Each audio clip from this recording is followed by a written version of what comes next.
الحمد لله نحمده ونستعينه ونستغفره ونؤمن به ونتوكل عليه ونعوذ بالله من شرور أنفسنا ومن سيئات أعمالنا من يهده الله فلا مضل له ومن يضلل فلا هادي له ونشهد أن لا إله إلا الله وحده لا شريك له ونشهد أن سيدنا وحبيبنا وشفيعنا وسندنا محمدا عبده ورسوله صلى الله تعالى عليه وعلى آله وأصحابه وبارك وسلم تسليما كثيرا أما بعد فأعوذ بالله من الشيطان الرجيم بسم الله الرحمن الرحيم يا أيها النبي قل لأزواجك وبناتك ونساء المؤمنين يدنين عليهن من جلابيبهن الآية. وقال النبي صلى الله عليه وسلم الكيس من دان نفسه وعمل لما بعد الموت. قرآن مجید کی سورہ حجاب کی ایک آیت پڑھی ہے. اللہ تعالیٰ صحیح طرح سے بات کہنے کی، سننے کی، سمجھنے کی اور عمل کی توفیق عطا فرمائے. آپ لوگوں کو آواز صحیح آ رہی ہے؟ گونج تو نہیں پیدا ہو رہی؟ سمجھ میں آ رہی ہے آواز؟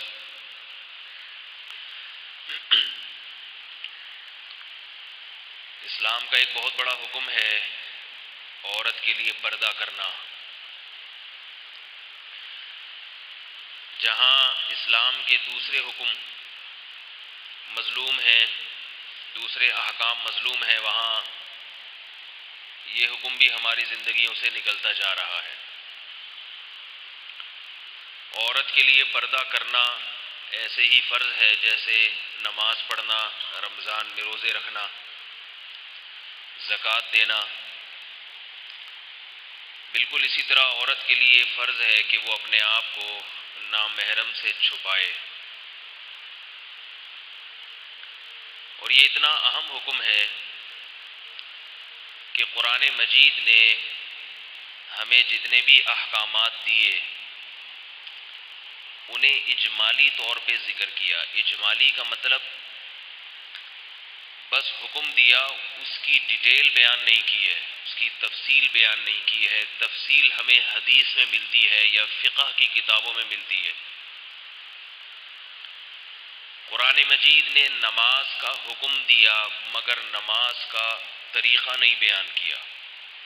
تفصیلی طریقہ نماز کا حدیث میں ملتا ہے، اور کچھ چیزیں حدیث میں نہیں ملتی، وہ فقہا نے بیان کی ہیں. نماز کی بھی ساری چیزیں حدیث میں نہیں ملتی ہیں. جو لوگ کہتے ہیں نا پوری نماز حدیث سے ثابت کرے گی، غلط کہتے ہیں. ایسا نہیں ہوتا، فقہا کا سہارا لینا پڑتا ہے. تو زکوٰۃ کا قرآن نے زکوٰۃ کا حکم تو دیا مگر زکوٰۃ کے تفصیلی احکام بیان نہیں کیے. جہاں نماز وہاں زکوٰۃ، مگر کتنی دینی ہے یہ بھی نہیں بتایا. کس مال پہ دینی ہے یہ بھی نہیں بتایا. سال میں کتنی دفعہ دینی ہے یہ بھی نہیں بتایا. یہ سب حدیث میں اس کی تفصیلات ہیں. حج کتنی مرتبہ زندگی میں کرنا ہے یہ بھی نہیں بتایا. اور اس کی تفصیلی احکام، طواف کے کتنے چکر ہیں، مینا میں کب قیام، عرفات میں کب قیام، یہ ساری تفصیلات قرآن میں نہیں ملتی ہیں، حدیث میں ملتی ہیں. لیکن چند احکام ایسے ہیں کہ انہیں اللہ نے ان احکام کا ہمیں حکم بھی دیا اور ان کی تفصیل بھی بیان کی. آ رہی ہے بات سمجھ؟ تفصیل بھی بیان کی کہ یہ حکم یہ ہے اور اس کی تفصیلات یہ ہے. ان چند احکام میں ایک وراثت کا حکم ہے، کس کو مرنے کے بعد کتنا حصہ ملے گا، بہنوں کو کتنا ملے گا، بھائیوں کو کتنا ملے گا. یہ اس لیے بیان کر دیا تاکہ جب قرآن کھول کھول کے ایک مسئلے کو بیان کرے گا تو پھر فقہا کا اس میں اختلاف نہیں ہوگا اس کی تشریح میں. کیونکہ اختلاف وہاں ہوتا ہے جہاں تفصیل نہیں ہوتی پھر رائے کا سہارا لینا پڑتا ہے، کیونکہ وراثت کے مسائل میں اگر فقہا کا اختلاف ہوتا تو میت کے بعد اولاد میں لڑائیاں شروع ہوتی. وہ کہتا میں فلاں مفتی سے فتویٰ لے رہا ہوں، میرا اتنا حصہ بنتا ہے. بیٹا کہتا کہ میں فلاں مفتی سے فتویٰ لایا ہوں، میرے 2 کروڑ بنتے ہیں. اور وہ کہے گا نہیں میں نے فلاں سے فتویٰ لیا، میرے 50,000 آپ کے 50,000 بنتے ہیں. جنگیں ہوتی کہ نہیں ہوتی؟ اللہ نے خود بیان کر دیا بھائی اس کا اتنا حصہ ہے. بہن کا بھی بتا دیا اتنا، بیٹے کا بھی، بھائی کا بتا دیا اتنا، یعنی بیٹی کا بتا دیا اتنا، بیٹے کا بتا دیا. وہ الگ بات ہے عمل پھر بھی نہیں ہو رہا. بہنوں کو ٹوپیاں کرائی جاتی ہیں، ٹوپیاں. موضوع تبدیل نہ ہو جائے لیکن تھوڑا سا اس میں بتا دوں. دیکھو اللہ کا واسطہ اپنی جان پہ رحم کرو، جہنم کے انگارے نہیں کھاؤ دنیا میں. کیسے بہنوں کو ٹوپیاں کیسے کرائی جاتی ہیں باپ کے مرنے کے بعد، تھوڑا بتا دوں آپ کو میں. بھائی کیا کہتا ہے، جو 2 نمبر بھائی ہوگا وہ تو کھلے عام کھا جاتا ہے، وہ تو نہیں دے رہے، جاؤ جو مرضی کر. لیکن جو 1 نمبر ہوتے ہیں نا، جو دیندار ہوتے ہیں، تبلیغ میں وقت لگا ہوا ہے، علماء کی صحبت اٹھائی ہوئی ہے، علماء کے بیانات سن رہے ہیں، مدرسوں میں پڑھے ہوئے ہیں، عالم بن گئے، وہ کیسے کرتے ہیں؟ یہ بہت واقعات سامنے ہیں. جب گھر میں رونا دھونا چل رہا ہوتا ہے، میت چارپائی پہ لیٹی ہے، بیٹیاں رو رہی ہیں ہائے، اس وقت سگنیچر کرا لیتے ہیں خالی پیپر پہ. بہت واقعات سامنے آئے. رونے دھونے میں جائیداد کے کاغذات پر سگنیچر، یہ خالی ایگریمنٹ پہ ابھی پھر سگنیچر کراؤ، انگوٹھا لگوا لو، پھر اپنی مرضی سے جو مرضی ڈال دو. تو وہ وقت ایسا ہوتا ہے کہ اس وقت جو بیٹیاں ہیں وہ رونے دھونے میں لگی ہوتی ہیں، وہ زیادہ تفصیل نہیں پوچھتی کہ یہ انگوٹھا کیوں لگوا رہے ہو ہم سے. اور وہ وقت بھی ایسا ہوتا ہے کہ اگر بہنوں سے وراثت صراحتاً بھی معاف کروا لی جائے تو وہ کر دیتی ہیں، کیونکہ وہ کہتی ہیں ابھی ابا کو دنیا میں گئے ہیں اور ہم ابا کی جائیدادیں ہڑپ کر لیں، یہ تو بری بات ہے. ان کو شرم آتی ہے، نہیں بھائی بس یہ سب آپ کا ہے، ہمارا اس میں سے کچھ بھی نہیں، ہمیں تو ابا تھے وہ چلے گئے، اب ہم نے ان کے پیسوں سے کیا کرنا ہے. حالانکہ ہونا یہ چاہیے کہ بہن جب وہ سگنیچر کر رہی ہے، انگوٹھے لگا رہی ہے، بغیر کچھ معلومات لیے آپ سے، تفصیلات پوچھے بغیر، اس لیے کہ ابا دنیا سے چلے گئے تو اب کیا ان کی جائیدادوں کی باتیں فوراً شروع کر دیں. تو بھائی میں بھی تو یہ غیرت ہونی چاہیے کہ ابھی ابا کو قبر میں اتارا نہیں ہے، میں ان سے سگنیچر پہلے لے رہا ہوں. اسے بھی تو شرم، اسے کیوں نہیں رونا آ رہا؟ وہ کیوں نہیں کہتا کہ یہ بعد میں مسئلہ حل ہوگا، دیکھیں گے کس کو کیا کرنا ہے، کس سے کہاں دستخط لینے، یہ بعد کی بات ہے. ابھی تو ابا کی قل خوانی ہو جائے، ابا کی کوئی مغفرت کے لیے کچھ انتظام ہو جائے، فوراً کروا لیتے ہیں. بہت واقعات دیکھے ہیں. تو ٹوپی کرانے کا ایک یہ طریقہ ہے. وہ کہتے ہیں ابھی فی الحال وہ سگنیچر کر دیتی ہیں. اس میں کیا ہوتا ہے، ایگریمنٹ یہ ہوتا ہے کہ ہم نے اپنے والد کی جتنی وراثت تھی اس میں ساری پاور، اس میں مکلیہ اختیارات اس مکھنچو کو دے دیے ہیں. یہ جو بڑا بھائی ہے یا بڑے سے چھوٹا، یہ دونوں ہی اوپر والے 2 کام کرتے ہیں. یہ سب سے بڑا والا کرے گا یا بڑے والے سے، عام طور پہ سب سے بڑا بھائی یہ کرتا ہے، وہ بدماشی سے لکھوا لے گا سب سے. اس کے بعد پھر کھینچتے ہیں اس معاملے کو. پھر جب ابا کا انتقال ہو گیا، ابا قبر میں چلے گئے، تھوڑے دنوں کے بعد بہنوئی کو خیال آتا ہے، بہن کو تو پھر بھی نہیں آتا، بہنوئی کو خیال آتا ہے. وہ اپنی بیگم سے پوچھتا ہے کہ وہ تمہارے ابا کی وراثت کا کیا ہوا، کیونکہ وہ خود رال ٹپکا کے بیٹھا ہوا ہوتا ہے نا. کیا کریں بھائی، کیا کیا بتائیں گھروں کے قصے. بہنوئی پوچھتا ہے، یعنی میت کا داماد اپنی بیگم سے پوچھتا ہے کہ تمہارے ابا کی کروڑوں کی جائیداد تھی، تمہیں اس میں سے کیا ملا؟ یاد رکھو، میں خواتین سے کہہ رہا ہوں کہ جب آپ کا شوہر پوچھے کہ تمہیں تمہارے ابا کی جائیداد میں سے کیا ملا، تو اپنے شوہر کو کہا کریں وہی ملا جو تم نے اپنے ابا کی جائیداد سے اپنی بہن کو دیا ہے. نہیں یاری بات ذرا گہری ہو گئی ہے. مجھے بھی وہی ٹوپیاں کرائی گئی ہیں جو تم نے اپنے ابا کی موت پر اپنی بہن کو ٹوپیاں کرائی تھی. اور اگر ابا زندہ ہیں تو یوں جواب دیں کہ مجھے بھی وہی ٹوپیاں کرائی گئی ہیں جو تم اپنے ابا کی موت پر اپنی بہنوں کو ٹوپیاں کراؤ گے مستقبل میں. وراثت کوئی نہیں دیتا، یہ بتا دوں میں. یہاں آ کے دین وین سب ایک طرف، پیسے کا معاملہ ہے، پیسہ. دیکھو قرآن کیا کہہ رہا ہے، وَيْلٌ لِّلْمُطَفِّفِينَ الَّذِينَ إِذَا اكْتَالُوا عَلَى النَّاسِ يَسْتَوْفُونَ. یہ آیت یاد رکھو. فرمایا تباہی، بربادی، جہنم کی آگ ہے ان لوگوں کے لیے کہ جو اپنا حق لینے کے لیے تو پورا پورا وصول کرتے ہیں، دینے کا نمبر آتا ہے تو ڈنڈی مارتے ہیں اس میں. میں کہتا ہوں کہ یہی سگنیچر اگر بہن کروا رہی ہوتی بھائی سے، ہے بھائی، تو بھائی کر دیتا سگنیچر، یا کوئی اور کرواتا آپ سے؟ یہ آپ پوچھتے نہیں کیوں؟ مجھے تفصیل بتاؤ. وہ اگر پوچھے تو بری بن جاتی ہے، وہ پوچھے تو بری کہ بھائی پر اعتماد نہیں ہے. اور یہ بھی یاد رکھیں کہ شریعت میں جب کسی سے مالی لین دین ہوتا ہے تو شریعت میں حکم ہے کہ معاملہ بالکل کلیئر کر کے اس کے سامنے رکھو. اس کا پیسہ کتنا کہاں ہے یہ اسے بتا کے رکھو، کہاں کہاں استعمال ہو رہا ہے. وراثت میں بدماشی یہ ہوتی ہے کہ باپ کے مرنے کے بعد باپ کے گھر میں جو ورثہ رہتے ہیں وہ اس میں ڈسٹمپر بھی کروا رہے ہیں، الگ ایک پورشن بھی بنوا رہے ہیں. بہنیں پوچھتی ہیں تو انہیں جواب دیا جاتا ہے کہ جب بکے گا تو تمہارا حصہ تمہیں دے دیں گے. کیوں دے دیں گے؟ اپنا حصہ تو ابھی لے لیا، اس گھر پہ قبضہ کر کے بیٹھ گئے، ان کے حصے کو کہہ رہے ہو کہ جب بکے گا تو دے دیں گے. یہی کام اگر بہن کرتی، بہن یہ کرے کہ بھائیوں کو گھر سے نکال دے پولیس لا کے، اور اپنے میاں کے ساتھ ادھر آ کے رہنا شروع کر دے. ابا کا گھر ہے، بھائی کہے ہمارا حصہ ہے، تو کہے جب بکے گا تو دے دیں گے. بھائی نہیں آ رہی سمجھ میں تو بتا دیں، غلط باتیں کر رہا ہوں تو بتا دیں مجھے، یا سمجھ میں نہیں آ رہی تو بتا دیں. اگر بہن یہ کرے کہ بھائیوں کو گھر سے نکال دے، بھائیوں کو گھر سے نکالے، ابا کے مرنے کے بعد کہے کہ میں اپنے میاں کے ساتھ اس گھر میں رہوں گی، ہم کرائے پر رہ رہے ہیں، ہمارا وہاں گزارا نہیں ہو رہا صحیح طرح سے، یا ہو رہا ہے لیکن ہمیں بھی مزے اڑانے کا شوق ہے جیسے آپ کو ہے، ہو رہا ہے لیکن ہم چاہتے ہیں کہ ادھر ہی رہیں.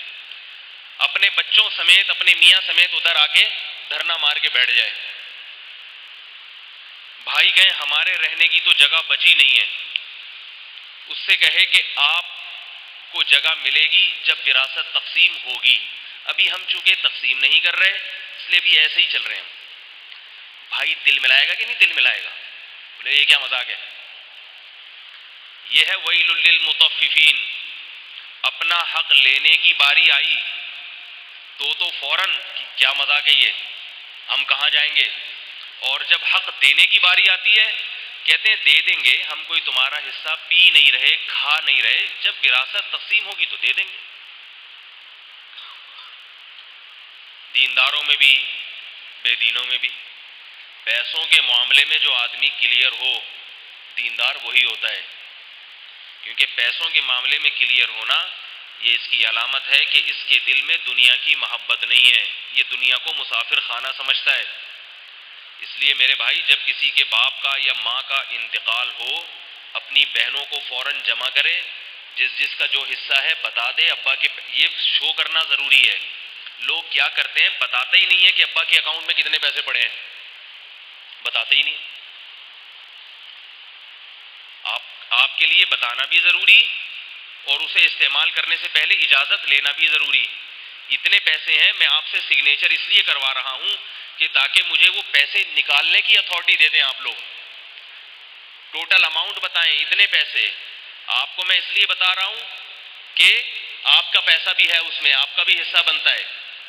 کلیئر کریں پوری ایک ایک بات. آپ جب کسی ادارے میں جاب کرتے ہیں یا بینک میں اکاؤنٹ کھولتے ہیں تو بینک آپ کو بتاتا ہے نا آپ کے اتنے پیسے پڑے ہیں، ایس ایم ایس کے ذریعے بتاتا رہتا ہے کہ اتنے آ گئے ہیں، اتنا پروفٹ ہو گیا ہے، ایک ایک چیز بتاتا ہے وہ.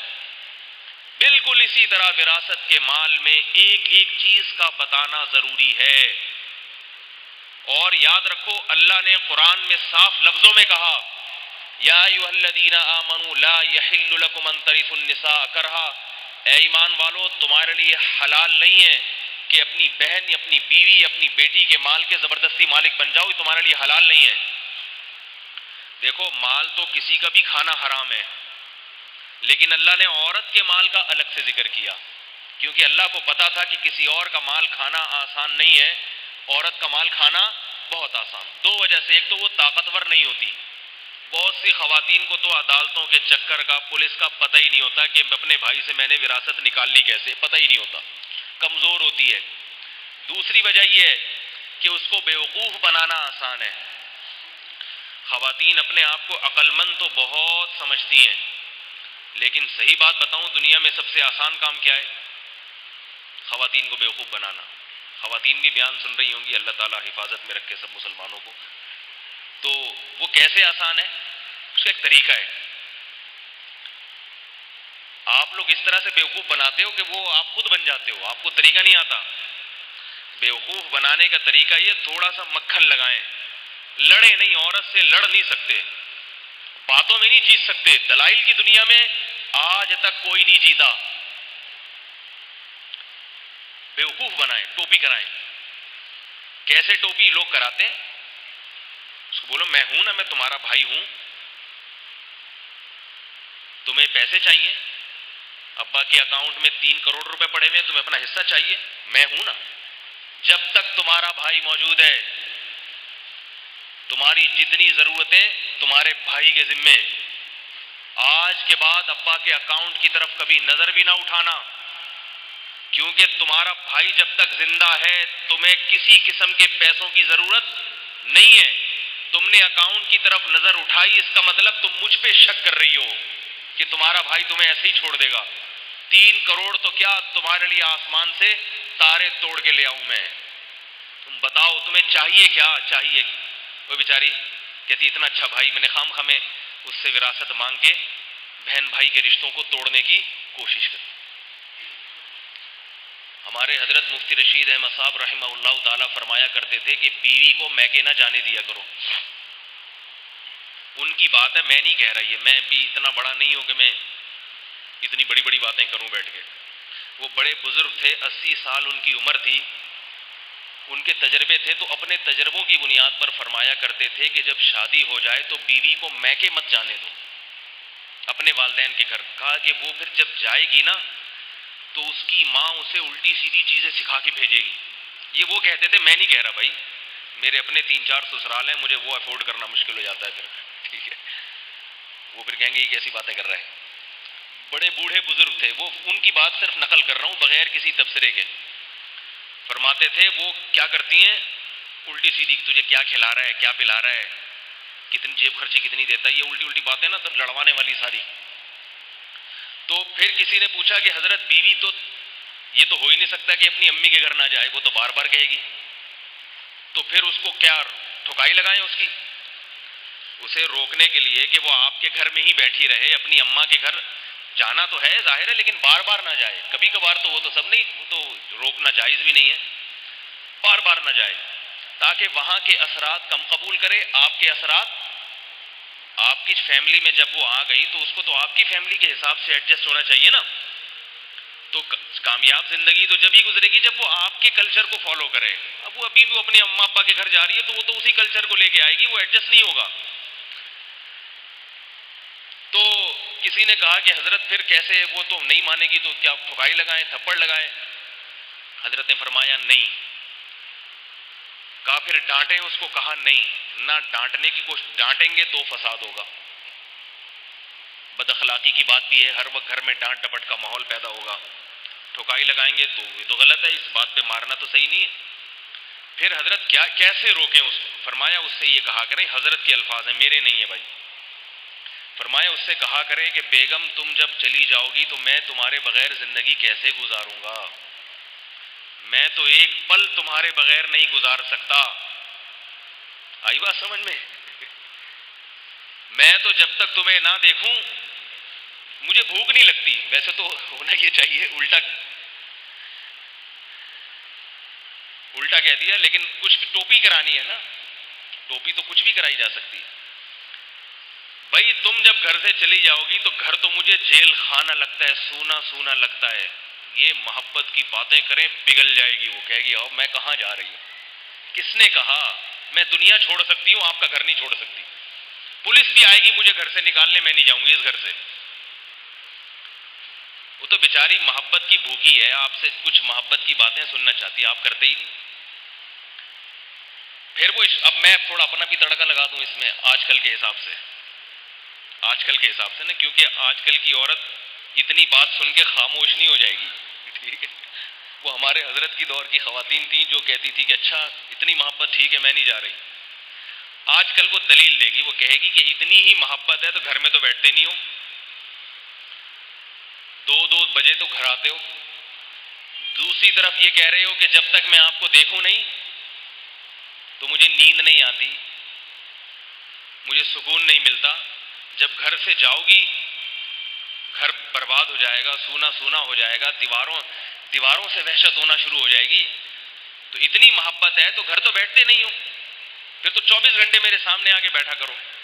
پھر آپ جواب دیں، کہیں کہ کم از کم احساس تو ہوتا ہے نا کہ میرے گھر میں تو باہر گٹکا کھا رہا ہوتا ہوں بیٹھ کے دوستوں میں، لیکن یہ احساس مجھے جوان رکھتا ہے کہ جب گھر جاؤں گا تو پہلی نظر کس پہ پڑے گی؟ بیوی پہ پڑے گی. انہی یادوں کے سہارے جی رہا ہوں میں. بھائی سب ٹوپیاں کراتے ہیں آج کل ایک دوسرے کو، سچی باتیں سب شروع کر دیں، ایک دن بھی زندگی نہیں گزرے گی، طلاقیں ہوں گی طلاقیں. یہ جو دیندار لوگ ہیں نا، ہمارے دیندار طبقہ، یہ بڑا معذرت کے ساتھ نالائق ہوتا ہے. ان کی جب شادی ہوتی ہے نا تو یہ پہلے دن سے بیوی کو ایسے دبا کے رکھتے ہیں، بالکل پردے میں، نماز میں اس کو سختی کرتے ہیں اس پہ. یاد رکھو ہم نے اپنے بڑوں سے بزرگوں سے سنا ہے کہ جو کام محبت سے ہوتا ہے وہ سختی سے نہیں ہوتا. محبت کے 2 بول انسان کے دل کو پگھلا دیتے ہیں. اللہ تعالیٰ نے انسان کو نا اپنی فطرت پہ پیدا کیا ہے، حدیث میں آتا ہے اپنے اخلاق پہ، اپنی صفات پہ. یعنی جو چیزیں اللہ کو پسند ہیں اللہ نے وہ انسانوں کی نظر میں بھی پسندیدہ بنائی ہیں. اللہ کو سخاوت پسند ہے، انسانوں کو بھی سخاوت پسند ہے. اللہ کو سچ پسند ہے، انسان کو بھی سچا آدمی پسند. اللہ کو وفاداری پسند، انسان کو بھی وفاداری پسند. تبھی حدیث میں آتا ہے تخلقوا باخلاق اللہ، اللہ کے اخلاق اپناؤ، اختیار کرو. اللہ کو محبت پسند ہے، انسان بھی محبت چاہتا ہے. تو یاد رکھو اسی طرح اللہ کو توبہ اور معافی پسند ہے. کوئی آدمی اللہ کے سامنے اکڑ کے اللہ کو منا لے، یہ ممکن ہے؟ اکڑ کے اللہ سے اپنا کام نکلوا لے کہ اللہ تو یہ کام کر دے ورنہ پھر دیکھ، کر سکتا ہے؟ کچھ بھی نہیں. اللہ غنی ہے، لیکن 2 آنسو بہا دے اللہ کے سامنے تو 99 سال گناہوں میں مبتلا، 99 سال بتوں کی عبادت کرنے والا 2 آنسوؤں کے ذریعے اپنے 99 سال کے گناہ معاف کروا سکتے. 2 آنسو. وہ 2 آنسو کیا ہیں؟ معذرت کے اور ندامت کے. تو اس سے پتہ چلتا ہے کہ اللہ کی عادت کیا ہے کہ جب اس کے سامنے کوئی جھک جاتا ہے، اس کے سامنے کوئی ایکسکیوز کر لیتا ہے، اس کے سامنے کوئی معذرت کر لیتا ہے، اللہ معاف کر دیتے ہیں. کیونکہ اب یہ بدماشی نہیں دکھا رہا، اب یہ کیا کر رہا ہے؟ محبت سے. تو ایسے ہی گھر میں اگر محبت کا ماحول ہوگا، محبت سے کام کروانے کی عادت پڑ جائے تو کام بھی سارے ہوں گے، نفرتیں بھی پیدا نہیں ہوں گی اور اضافی برکتیں بھی حاصل ہوں گی، دل بنتا ہے. تو اس لیے یہ خاص طور پر دیندار حضرات سے کہوں گا کہ بھائی ایک دم جو ہے نا ڈنڈے لے کے سر نہیں پھوڑا کرو، تانے تمہارے تو ابا بھی ایسے، تمہاری تو اماں بھی ایسی، تمہارے تو بھائیوں کو بھی میں جانتا ہوں، خاندان ہی صحیح نہیں ہے تمہارا. تو جب نہیں ہے تو پھر شادی کیوں کی بھائی؟ پہلے تو خاندان دیکھا جاتا ہے نا.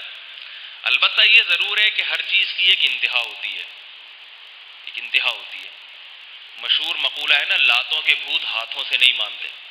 اصل تو محبت ہے. جب محبت میں ہر طرح سے کوشش کر کے ناکامی ہو جائے پھر شریعت میں سختی کا حکم ہے اعتدال کے ساتھ. 7 سال کے بچے کو حکم ہے کہ محبت سے نماز کا حکم دو، 3 سال تک محبت ہی دکھاتے رہو، 3 سال تک، 10 سال تک اسے محبت سے نماز کا کہتے رہو، پڑھ لے ٹھیک ہے، نہیں پڑھے تو اور محبت. کتنا عرصہ؟ 3 سال. 3 سال میں بھی محبت سے اگر فائدہ نہیں ہوا، نماز نہیں شروع کی اس نے، پھر آتا ہے سختی شروع کرو. 10 سال میں بھی اب نماز نہیں پڑھ رہا تو کیا ہے، اب سختی کرنی پڑے گی اس پہ، اب ڈانٹ ڈپٹ سے کام لو. تو میں یہ عرض کر رہا تھا کہ یہ لوگ کیا کرتے ہیں وراثت کے معاملے میں کلیئر نہیں کرتے بات کہ بھئی اتنی جائیداد. دیکھو جب کسی کی میت ہو گھر میں تو بڑوں کی ذمہ داری ہے کہ سب سے پہلے اس میت کی وراثت کا جتنے اس کے پلاٹ ہیں، اس کی جتنی دکانیں ہیں، اس کے جتنے بزنس کاروبار ہیں، سب کا حساب سب کے سامنے کھول کے رکھ دیں. ابھی ابا کو دفنا کے آئے، سب سے پہلے یہ کام ہونا چاہیے، اور بٹھا دیں بھائی یہ ہے یہ ہے یہ ہے یہ ہے. اب آپ بتاؤ اس کو کیسے لے کے چلنا ہے، کیسے تقسیم کرنا ہے، یہ ساری باتیں بالکل کلیئر ہونی چاہیے. اللہ نے اس کی بہت تاکید سے حکم دیا. اور ایک بات اور یاد رکھیں، عام طور پر ایسا ہوتا ہے کہ مائیں وراثت کی تقسیم میں رکاوٹ بنتی ہیں. سب ماؤں کی بات نہیں کر رہا، عام طور پر ماں جو بیوہ ہے وہ نہیں وراثت تقسیم ہونے دیتی. وہ کہتی ہے جب تک میں زندہ ہوں کسی کو اس میں سے کچھ نہیں ملے گا. یہاں اب بچے ماں کے سامنے ہتھیار ڈال دیتے ہیں، جن کو چاہیے ہوتی ہے وہ وراثت، وہ مجھے فون کرتے ہیں کہ حضرت مسئلہ کیا ہے. میں کہتا ہوں یہاں ماں کی اطاعت لازم نہیں ہے. بات آ رہی ہے سمجھ میں؟ وراثت کے مسائل میں ماں کی فرما برداری لازم نہیں ہے. ماں اگر غصہ کرتی ہے، روتی پیٹتی ہے، رونے دیں اسے. اللہ کا حکم ہے جس کا پیسہ ہے اس کی جیب میں جائے گا. اماں جی آپ کو آپ کا حصہ ملے گا. باقی رہا یہ مسئلہ، تقسیم تو ہوگی، سب کی جیب میں اس کا حصہ پہنچے گا. رہا یہ مسئلہ کہ آپ نے زندگی کیسے گزارنی ہے، تو آپ کے بیٹے موجود ہیں. آپ کی ساری ذمہ داری کس پر ہے؟ ہم پر ہے. بیٹیاں بھی ہیں، بیٹے بھی ہیں. آپ کو ہم رلے نہیں دیں گے، لیکن وراثت تقسیم ہوگی، یہ اللہ کا حکم ہے. لوگ کہتے ہیں مائیں بد دعائیں دینے پر آ جاتی ہیں. میں ان سے کہتا ہوں دینے دو، انشاءاللہ یہ بد دعائیں الٹی ہو کے دعائیں بن کے لگیں گی. جب اللہ کا حکم سامنے ہو تو پھر ماں باپ کی بد دعا کی فکر نہ کیا کرو، کچھ بھی نہیں ہوتا اس سے. بات آ رہی ہے سمجھ میں؟ کیونکہ مائیں تو نہیں کرنے دیتی نا، وہ کیسے، وہ تھوڑی کرنے دیں گے. کہیں گے یہ کیوں؟ پھر وہ کہتی ہیں ابھی ابا کا کفن میلا نہیں ہوا اور تم لوگوں نے ابا کی جائیدادیں کھانا شروع کر دیں. ابا کا ابھی کفن قبر میں میلا نہیں ہوا اور تم نے حصے بخیے شروع کر دیے. تو پھر وہی آتا نا، آدمی تانے سن کے عجیب سا ہو جاتا ہے، کہتے نہیں میں نہیں کر رہا، یہ رکھیں آپ. تو جواب اس کا سن لیں. جب بھی کوئی یہ تانے دینا کہ ابھی دیکھو ان کے والد محترم کا ابھی کفن میلا نہیں ہوا اور انہوں نے ابا کے مکان بیچنے کی باتیں کرنا شروع کر دیں، جائیدادیں کھانا شروع کر دیں، تو ان کو کہا کرو کہ جب ابا دنیا سے چلے گئے تو ابھی ابا کی جائیدادیں ابا کی نہیں ہیں. یہ جائیدادیں اب ابا کی ہے نہیں، یہ وارثوں کی ہیں. اب یہ ابا کی نہیں کھا رہے، اب ہم اپنا حصہ وصول کر رہے ہیں. قربانی کے جانور کو جب ذبح کیا جاتا ہے تو وہ جانور جس کی اس میں ملکیت تھی، وہ لوگ اپنے گھروں سے شاپر لے کے پہنچ جاتے ہیں کہ نہیں، دیگچے لے کے، ہے بھائی. اب کوئی یہ کہ یہ تو مدرسے کی گائے تھی، الفلاحیہ مدرسے کی گائے تھی، وہی لے کر آئے تھے، انہوں نے اس کو چارہ کھلایا اور ابھی گلا کٹا نہیں ہے کہ تم دیگچے لے کے پہنچ گئے. کہیں گے یہ جب آپ نے خریدی تھی تو تھی، جب ہم نے اس میں حصہ بک کرا لیا تو پھر یہ آپ کی نہیں، اب کس کی ہے؟ اب یہ ہماری ہے. تو یاد رکھو میت کی آنکھیں بند ہوتے ہی میت کی ملکیت سے جتنی چیزیں سب نکل جاتی ہیں. تو اللہ دکھاتے ہیں نا کہ جتنا کمایا، کروڑوں کی جائیدادیں بنا لی، ایک آنکھ بند ہونے کی دیر ہے، یہ ساری تمہاری ملکیت سے نکل جائیں گی، تمہارے وارث اس کے مالک بن جائیں گے. صرف پیغمبر محمد صلی اللہ علیہ وسلم کی ذات ایسی ہے اور پیغمبروں کی ذات ایسی ہے جن کی وراثت تقسیم نہیں ہوتی، ان کی وراثت، باقی ہر امتی کی وراثت تقسیم ہوگی. اس لیے ان چیزوں کا خیال کیا کرو. بہنوں کو یہ بھی کہہ دیا جاتا ہے کہ ہم نے جہیز اتنا دے دیا ہے کہ اب آپ کو حصہ لینے کی ضرورت نہیں ہے. یہ بھی ٹوپی نمبر 3. 2 ٹوپیاں پہلے بتا چکا ہوں میں. اتنی ٹوپیاں بتا رہا ہوں. آپ جب کسی کے ہاں میت ہو جائے تو دیکھنا کہ مولوی صاحب نے جتنی باتیں بتائی تھی نمبر وار ساری فٹ ہو رہی ہیں یہاں پہ. یہ بھی کہا جاتا ہے کہ اس کو ہم نے جہیز میں اتنا سامان دے دیا ہے کہ اب آپ کو وراثت کی ضرورت کیا ہے. جب بہن سے کوئی بھائی اس طرح کی بات کرے تو بہن یہ کہے کہ یہ جہیز لے لو ہے بھائی, اور وہ مجھے میرا حصہ مجھے دے دو, یہ جہیز لے لو تم. ہمارے ایک دوست نے موبائل خریدنے گئے میرے ساتھ. ہم شاپ پہ, سرینا مارکیٹ ہے نا موبائل کی بہت بڑی دکان, تو میرے دوست بھی تھے, بڑے مزاحیہ قسم کے آدمی ہیں. تو ہم وہاں کوئی موبائل خرید رہے تھے, تو وہ کہنے لگا 35,000 40,000 کوئی قیمت بتا رہا تھا اس کی. تو ہم نے کہا بھائی یہ زیادہ ہے. وہ کہہ رہے ڈبے کے ساتھ, ڈبہ بھی تو دے رہا ہوں, یعنی فل پیکنگ کے ساتھ ہے بھائی, ڈبہ بھی دے رہا ہوں. انہوں نے کہا نہیں بھائی 5,000 کم کر لو, مجھے قیمت یاد نہیں, ایک مثال ہے 35,000. اس نے کہا نہیں بھائی ڈبہ بھی تو دے رہا ہوں, ڈبے کے ساتھ دے رہا ہوں تمہیں, اس لیے اس نے کہا ڈبہ اپنے پاس رکھو, ہمیں صرف موبائل دے دو. ڈبہ بار بار ڈبے کا ذکر کہ ڈبے کے ساتھ دے رہا ہوں. تو انہوں نے کہا ہمیں موبائل دے دو, ڈبہ آپ اپنے پاس رکھو, اور جو قیمت ہم بتا رہے ہیں نا اس پہ دے دو ہمیں. ڈبے کا کیا کرنا ہے بھائی ہمیں. تو جو یہ کہے نا بھائی کہ جہیز ہم نے دے دیا تھا, اس سے کہیں یہ میرے پلنگ اور یہ الماری یہ آپ لے لیں واپس, اور جو وراثت میں حصہ بنتا ہے نا وہ آپ ہمیں دے دیں. کبھی بھی نہیں دے گا وہ.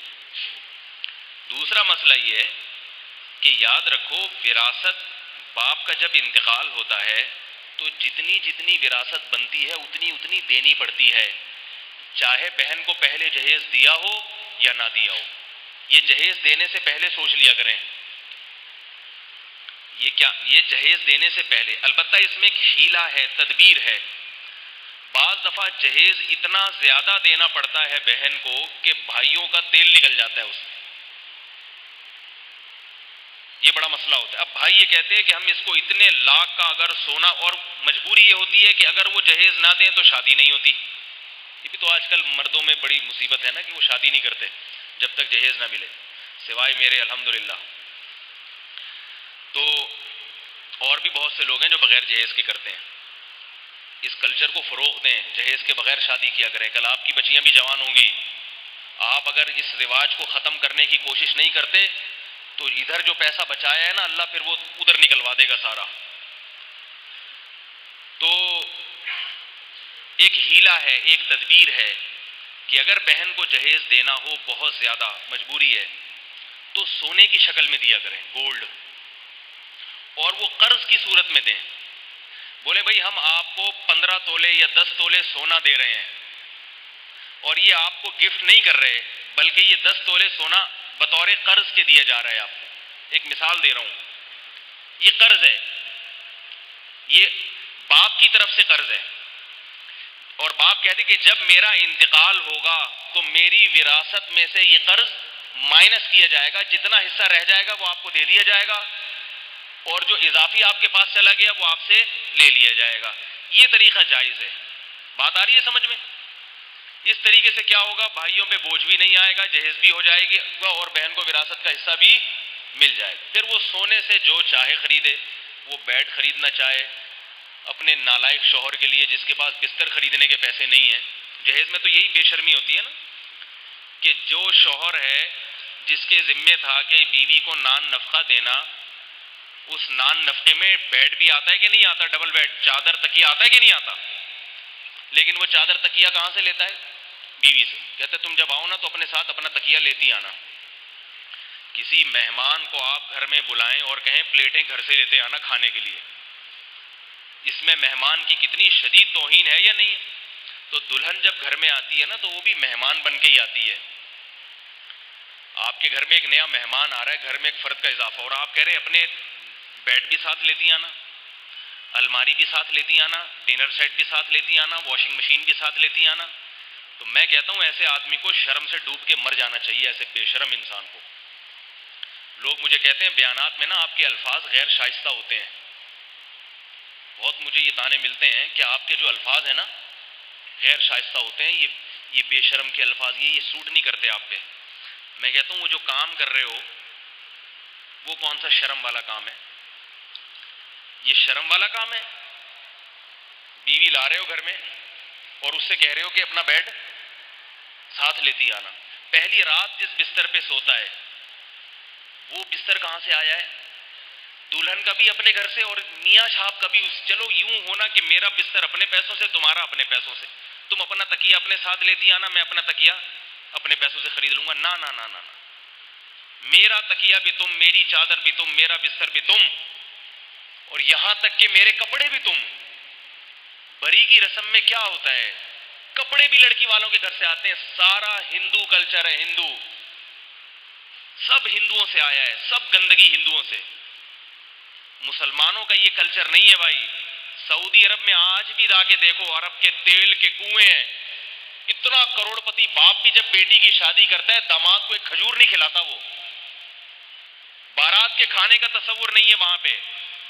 سارا خرچہ مرد کرتا ہے, سارا خرچہ شوہر کرتا ہے. شوہر, بیٹی کا باپ ذرا بھی خرچہ نہیں کرتا, کچھ بھی خرچ نہیں ہوتا اس کا.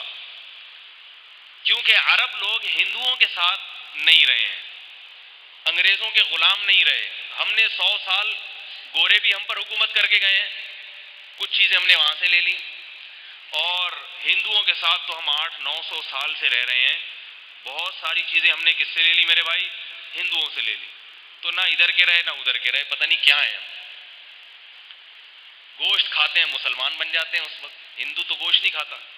شادی بیاہ کی رسومات میں ہندو بن جاتے ہیں, بارات کے کھانے بھی چل رہے ہیں اور جہیز بھی آ رہا ہے, پتہ نہیں کیا کیا ہو رہا ہے. تو خیر, تو یہ بھائی کیا میں یہ عرض کر رہا تھا کہ مائیں رکاوٹ ڈالتی ہیں کہ نہیں, جب تک میں زندہ ہوں میں اپنے میاں کی جائیداد کے حصے بخیے ہوتے ہوئے نہیں دیکھ سکتا.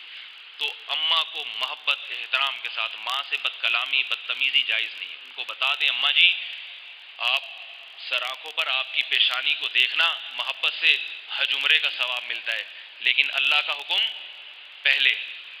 سعودی عرب میں قانون ہے, حکومت نگرانی کرتی ہے, میت کی تجہیز و تکفین اور اس کے بعد اس کی وراثت کی تقسیم یہ حکومت کی نگرانی میں ہوتی ہے. 1 روپیہ کوئی کسی کا نہیں کھا سکتا وہاں پہ. حکومت تقسیم کرواتی ہے, حکومت انکوائری کرتی ہے کہ یہ جو ابا کا انتقال ہوا اس کی جائیداد کی رپورٹ پیش کرو اور کس کو کتنا کتنا حصہ ہے یہ سب پیش کرو. ہمارے یہاں نہیں ہوتا. 20-20 30-30 سال ہو گئے, میرے پاس تو مسائل آتے ہیں نا. ابا کا انتقال ہوا تھا 1976 میں, اب اپنے انتقال کی عمر ہو گئی. جس کے ابا 1976 میں دنیا سے گئے تھے, اولاد اب کچھ تو چلی گئی ہے, کچھ جانے والی ہے, بالکل ٹھیک ہے نا. اب کہہ رہے ہیں کہ وہ پھر جو ابا نے گھر چھوڑا تھا اس کی قیمت اس وقت 2000 روپے تھی. اس وقت تو 2000 بہت ہوتے تھے. اس میں پھر فلانے نے ایک اوپر پورشن بنا لیا, اس نے پھر تیسرے بھائی نے ایک پورشن بنا لیا, پھر اس کو بیچ کے گلستان جوہر میں گھر لے لیا, پھر اس کو بیچ کے وہاں لے لیا, پھر فلانے نے پیسہ. اب اتنی پیچیدہ صورتحال بنا دی کہ اب وہ ایک بہن ہے, وہ بھی بہن کیا, وہ دادی بن چکی ہے, وہ اپنا حصہ مانگ رہی ہے پوتوں کے کہنے کی وجہ سے, ورنہ اس کو بھی حصے کی کیا ضرورت ہے. پوتے مطالبہ کر رہے ہیں کہ دادی آپ کے جو بھائی کا, آپ کے ابا کا جب انتقال ہوا تھا ہمارے پردادا کا, تو کیا ملا تھا آپ کو؟ کہے گی بیٹا اس وقت تو ثواب کے علاوہ کچھ نہیں ملا تھا, اب سوچ رہی ہوں کہ ثواب کے علاوہ بھی کچھ مل جائے. صرف ثواب ملتا ہے, باقی کچھ نہیں ملتا. اب وہ تقسیم میں اتنی پیچیدگیاں, کو کیا دیں بھائی, کہاں سے کس کا حصہ نکال کے دیں؟ یہ لوٹا کس کا ہے, یہ بستر کس کا ہے, یہ الماری کس کی ہے, کچھ پتہ نہیں چلتا. خلط مل کر دیتے ہیں بالکل. اور ایک اور مسئلہ یاد رکھیں کہ میں نے جیسے بتایا کہ شریعت میں مال کے مسائل میں, پیسوں کے معاملے میں اسلام بہت حساس مذہب ہے. کسی کا پیسہ آپ کی جیب میں نہ چلا جائے, اور معاملات کو صاف رکھنے کی بہت تاکید ہے. اس لیے فقہا نے لکھا ہے کہ یہ ضروری ہے کہ میاں بیوی جب زندگی گزارنا شروع کریں تو اپنی املاک, اپنی مملوکہ چیزوں کے بارے میں یہ کلیئر کر دیں کہ کون سی چیز اس گھر میں میری ہے اور کون سی چیز آپ کی ہے. یہ ضروری ہے. استعمال مشترک ہو, یہ نہیں کہ میری چیزیں تو اب آپ کو وہ استعمال کی اجازت نہیں ہے, ایسا نہیں ہے. تو ایک گھر میں تو سب رہتے ہیں اکٹھے, لیکن یہ بات کلیئر ہونی چاہیے. مسئلہ یہ ہوتا ہے کہ طلاق ہو جاتی ہے یا کسی کا شوہر کا انتقال ہوتا ہے تو سونے کے بارے میں جھگڑا ہوتا ہے کہ یہ جو بہو کو سونا پہنایا تھا یہ صرف پہننے کے لیے دیا تھا یا ان کو مالک بھی بنایا تھا. جھگڑے ہو رہے ہیں, پتہ ہی نہیں, اس وقت کوئی کلیئر ہی نہیں کیا معاملہ. اب وہ پریشان ہے کہ دیا تو مجھے ہی تھا, پہنانے کے لیے دیا تھا یا ملکیت میں دے دیا تھا. مسئلہ ہو رہا ہے. مفتی بھی بیچارہ پریشان ہے, بھائی مجھے کیا پتا. یہ لوگ مجھ سے پوچھتے ہیں کہ بتائیں یہ کس کا ہے, یہ بیوی کا ہے یا ساس کا ہے, ساس نے پہنایا تھا. تو میں اس سے کہتا ہوں کہ یہ تو ساس سے پوچھو جس نے پہنایا تھا, یا بہو سے پوچھو جس کو پہنایا گیا تھا. وہ جو کہیں گے جس کا ہے تو ہم تو اسی کا کہیں گے. وہ کچھ کہتے ہی نہیں, کہتے ہمیں خود نہیں پتا, ہم تو آپ سے پوچھ رہے ہیں. اچھا خیر, میں نے جو آج بیان کیا ہے اس میں ایک اہم بات رہ گئی. یہ بات پہلے بھی کئی دفعہ آ چکی ہے, دوبارہ آ جائے گی, تکرار ہو جائے گا. وہ یہ کہ وراثت میں ایک گڑبڑ یہ بھی ہوتی ہے کہ باپ کا کوئی کاروبار ہوتا ہے, مرحوم کا بزنس ہوتا ہے, جو بیٹوں نے پھر باپ کے ساتھ اس میں شرکت کی ہوتی ہے, پھر اس کاروبار میں کو ترقی دے کر بہت اس میں ترقی ان کی بیٹوں کی وجہ سے ہوئی ہوتی ہے. جب باپ کا انتقال ہوتا ہے تو بیٹے یہ کہتے ہیں کہ یہ جو والد صاحب کا پورا بزنس ہے, دکانیں ہیں, یہ سارا تو ہم رن کر رہے تھے والد صاحب کی زندگی میں, تو رن ہم نے کیا ہے, چلایا ہم نے, اس کو ترقی ہم نے دی ہے, تو اب یہ ہمارا ہے. اس کے علاوہ میں وراثت تقسیم ہوگی. تو یہ بات ذہن میں رکھیں کہ ابا کا بزنس تھا چھوٹا سا, صرف میں مثال اس لیے دیتا ہوں تاکہ بات دماغ میں بیٹھ جائے. اس بزنس پہ بچے آ کے بیٹھنا شروع کیا اور ابا کو انہوں نے بٹھا دیا گھر. دکان کھولی کس نے تھی؟ ابا نے. بیمار ہو گئے, گھر میں بیٹھ گئے, آپ نے جا کے وہ دکان سنبھال لی اور اس کو ترقی دی آپ نے, یہاں تک کہ اب آپ پان کے کو امپورٹ ایکسپورٹ کا کاروبار ہے آپ کا, بنگلہ دیش سے پورے کنٹینر آتے ہیں پان کے. تو بھی باپ کے مرنے کے بعد آپ یہ نہیں کہہ سکتے کہ ابا کی تو اتنی سی دکان تھی, یہ سارا کاروبار کس کا ہے؟ ہمارا ہے. نا نا نا نا نا, یہ پورے کنٹینر اور یہ پورا بزنس وراثت میں تقسیم ہوگا. سمجھ رہے بات کو؟ یہ بہت گڑبڑ ہوتی ہے. بیٹا کہتا ہے کہ میں نے اس کاروبار کو جو ہے نا چلایا ہے تو یہ میرا ہے. نا نا نا نا, یہ آپ کا نہیں ہے. یہ چونکہ شروع ابا نے کیا تھا, پیسہ ان کا لگا تھا, اب اس میں جتنی بڑھوتری ہوگی, جتنا بڑھے گا, یہ سارا کس کا ہوگا؟ یہ باپ کا ہوگا. تو بیٹے کو باپ کے کاروبار کو رن کرنے سے پہلے یہ معاملہ کلیئر کر لینا چاہیے. ابا کو بتا دے, ابا میں آپ کی کھوکے کی دکان کو بیٹھ کے انشاءاللہ جنرل اسٹور بنا دوں گا, لیکن اس میں یہ ضروری ہے کہ آپ کچھ پیسے مجھے دے دیں, میں اس میں انویسٹ کر کے اس میں شریک ہو جاؤں گا آپ کے ساتھ, اور یہ کاروبار 75% میرا, 25% آپ کا. یہ بات کلیئر ہو جائے گی. اس کے بعد پھر جب باپ کا انتقال ہوگا تو 25% میں وراثت تقسیم ہوگی, 75% بیٹے کا ہوگا. اگر شروع میں ایسی کوئی کلیریفیکیشن نہیں ہوئی تھی, کوئی صفائی نہیں ہوئی تھی, تو پورا پھر باپ ہی کا کہلائے گا. وہ بات آ رہی ہے سمجھ میں؟ یہ کاروبار تو بہت سارے ہوتے ہیں, کوئی ٹماٹر کا ہے, کوئی کسی کا ٹائروں کا کاروبار ہے, کسی کا جہازوں کا کاروبار ہے, لیکن یہ بڑے مسئلے ہوتے ہیں, اس لیے اس کو خاص کر لیں. دکانیں ہوتی ہیں بڑی بڑی, وہ پھر ساری وراثت میں تقسیم ہوں گی. بیٹے اپنے میں نے ایک دفعہ کسی کو بتایا, یہ ان کا لوہے کا بڑا بزنس تھا, تو وہ ایک بیٹے نے اپنے آپ کو کھپا دیا تھا اس بزنس میں, باپ کے کاروبار کو کہاں سے کہاں پہنچا دیا. تو میں نے اس کو یہ مسئلہ بتایا, میں نے کہا یہ سارا وراثت میں جائے گا, تو آپ ابھی ابا کو بتا دیں, ابا یا تو میں نہیں کر رہا یہ کام آپ کے ساتھ, سارا جائے گا تو وارثوں میں کیوں محنت کروں. ایک بھائی چھٹا لگاتا ہے, وہ کاروبار ہی نہیں کرتا, بیٹھا رہتا ہے, اس کو بھی اتنا حصہ میں نہیں کر رہا, اور اگر مجھ سے کروانا ہے تو پھر مجھے میری محنت کا صلہ دے دیں, ابھی دے دیں دنیا میں. وہ صلہ یہ ہے کہ اتنے فیصد کاروبار میرے نام کر دیں, اور صرف نام کرنے سے بھی کچھ نہیں ہوتا, ہینڈ اوور کر دیں مجھے. وہ ہینڈ اوور کرنے کا طریقہ کیا ہے وہ علماء سے آپ پوچھ لیں, جب کوئی کسی کو ضرورت ہو.